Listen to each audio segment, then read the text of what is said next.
sorry ass DJ. Rashtriya voting చాలా మార్పులు జరుగుతాయి. ఓటింగ్ పర్సెంటేజ్ పెరుగుతుంది, తగ్గుతుంది. బాటంలో కొంచెం మీదకి వచ్చి కింద కూడా మీదకి వస్తారు. ఇది రాష్ట్రీయ ఓటింగ్ క్లియర్గా క్లారిటీగా చెప్పే పరిస్థితి ఉంటుంది కాబట్టి వీరు నామినేషన్ నుంచి ఎలిమినేట్ అవుతారు అనే డేట్ అయితే చెప్పగలను నేను.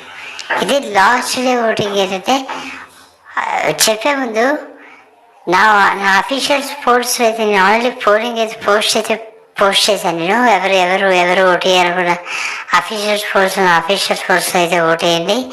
నలుగురు పేర్లు పెట్టాను, ఎవరు మీరు ఓటేస్తున్నారు వాళ్ళకైతే ఓటు అయితే వేయండి. అఫీషియల్ పోల్స్ కూడా తర్వాత మరి ఈవినింగ్లో మాట్లాడుకుందాం. అఫీషియల్ పోల్స్ ఎంతమంది ఓటేసారని ఈవినింగ్ ఓటింగ్ రిజల్ట్స్ అయితే మీకు చెప్పబోతున్నాను. ఫస్ట్ మనం లాస్ట్ డే మార్నింగ్ ఓటింగ్ చూసి తొందర అయితే ఫస్ట్ ప్లేస్ ఉంది. ఒక 32-33 ఈ పర్సెంటేజ్ తండ్రి అయితే ఫస్ట్ ప్లేస్ ఉంది. తండ్రి అయితే ఇవాళ సేఫ్లో ఉన్నట్టు లెక్క. తర్వాత సెకండ్ ప్లేస్ అయితే కళ్యాణ్తో 19% ఓటింగ్ అయితే కళ్యాణ్కి అయితే పడింది. కళ్యాణ్ ఆట బాగా ఆడుతున్నాడు, ఆట బాగా ఎక్సైట్ చేస్తున్నాడు. అందరితో వారిని కొంచెం బాగానే మాట్లాడుతున్నాడు. తర్వాత నేను మట్టి జాబ్స్లో కూడా కొంచెం బాగానే ఎక్కువగా బలం అనేది చూపించాడు, కానీ విన్ అవ్వలేదు. మరి చేయడం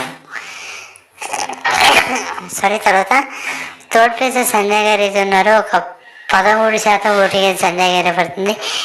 ఆవిడ ఆట కానివ్వండి, తనకు చేసిన కామెడీ కానివ్వండి, అంటే అమర్ అండ్ అజ్జు వచ్చినప్పుడు కామెడీ కానివ్వండి, ఇవన్నీ కూడా మన సంజయ్ జిమ్ చేయడానికి సంజయ్ వచ్చాడు. అలాంటి కామెడీ కూడా సంజయ్ గారికి అయితే 13% అయితే పడింది. తర్వాత దివ్య అయితే 4వ స్థానంలో ఉంది. 12% ఓటింగ్ అయితే దివ్యాకి అయితే పడుతుంది. తర్వాత దివ్య కూడా ఎక్కువ బర్నీ గారు ఓట్లు అనేది దివ్యాకి పడుతున్నాయేమో నాకైతే అనిపిస్తుంది. మీకు ఏమిస్తో కామెంట్ అయితే చేయండి. తర్వాత 5th ప్లేస్లో రీతు అయితే ఉంది. 10% అయితే రీతు అయితే సంపాదించుకుంది. 5th ప్లేస్లో రీతు 10%తో అయితే ఉంది. తర్వాత ముగ్గురు డేంజర్ జోన్లో అయితే ఉన్నారు. రమ్య, రాము అండ్ సాయి, వీరు ముగ్గురు డేంజర్ చేస్తే ఈ ముగ్గురు ఎవరైనా వెళ్ళిపోవచ్చు. రమ్యకి రాముకి ఎలిమినేషన్ జరగచ్చు, లేదా డేంజర్ జోన్లో వీళ్ళిద్దరు ఉండొచ్చు. రమ్య అండ్ రాము ఉండొచ్చు, రాము అండ్ సాయి కూడా ఉండొచ్చు. మీరు ఎవరుంటారో కామెంట్ అయితే చేయండి. రమ్య ఉంటుందా, సాయి ఉంటాడా అండ్ రాము ఉంటాడా, ఎవరిద్దరు నామినేషన్ ఉంటారో అదే కామెంట్ అయితే చేయండి. ఓకే, రమ్యకి 7% ఉంటే రాముకి 5% ఉంది. రాము గేమ్ ఆడుతున్నా కొంచెం డౌన్లోకి అయితే వస్తున్నారు. రమ్యకి 7% ఉంటే రాముకి 6%. అండ్ లాస్ట్ సాయి అయితే ఉన్నాడు ఒక 5%. ఓటింగ్ కానీ ఇట్లా కానీ జరిగితే సాయి ఎలిమినేట్ అయిపోతాడు, లేదా రమ్య నుంచి సాయి ఎలిమినేట్ చేస్తారు, లేదా సాయిని రమ్యని ఉంచడానికి రాముని ఎలిమినేట్ చేసే అవకాశం అయితే ఉంది.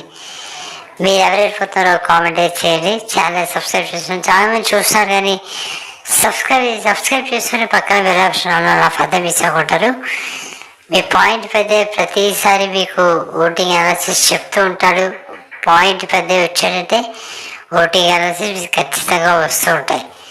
ఛానల్ సబ్స్క్రైబ్ చేసుకోండి. తర్వాత రేపు శనివారం నాగ చవితి కాబట్టి రేపు వీడియో రాకపోవచ్చు.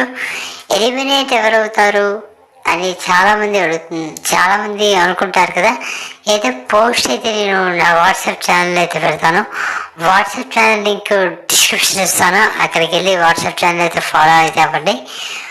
వాట్సాప్ లింక్ డిస్క్రిప్షన్ ఇస్తాను, అక్కడికి వెళ్ళి వాట్సాప్ ఛానల్ అయితే ఫాలో అయితే అవ్వండి. This is point Peddayya signing off. బాబాయ్. అఫీషియల్ వర్డ్స్లో పోస్ట్ అయితే పెట్టింది, దానికోసం ఓటైంది. అది ఈవినింగ్ కోసం మనం మాట్లాడుకుంది, ఈవినింగ్ ఓటింగ్ కోసం. This is point Peddayya, doctor point Peddayya signing off. బాబాయ్. ఛానల్ సబ్స్క్రైబ్ చేసుకుంటే మంచి ఈ ఓటింగ్ అనాలిసిస్ అప్డేట్స్ మీ ఛానల్లో వస్తాయి.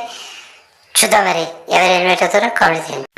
ఈవినింగ్ ఓటింగ్ అనాలిసిస్ వెయిట్ చేయండి. ఈవినింగ్ ఏవైనా మార్పులు జరగచ్చు.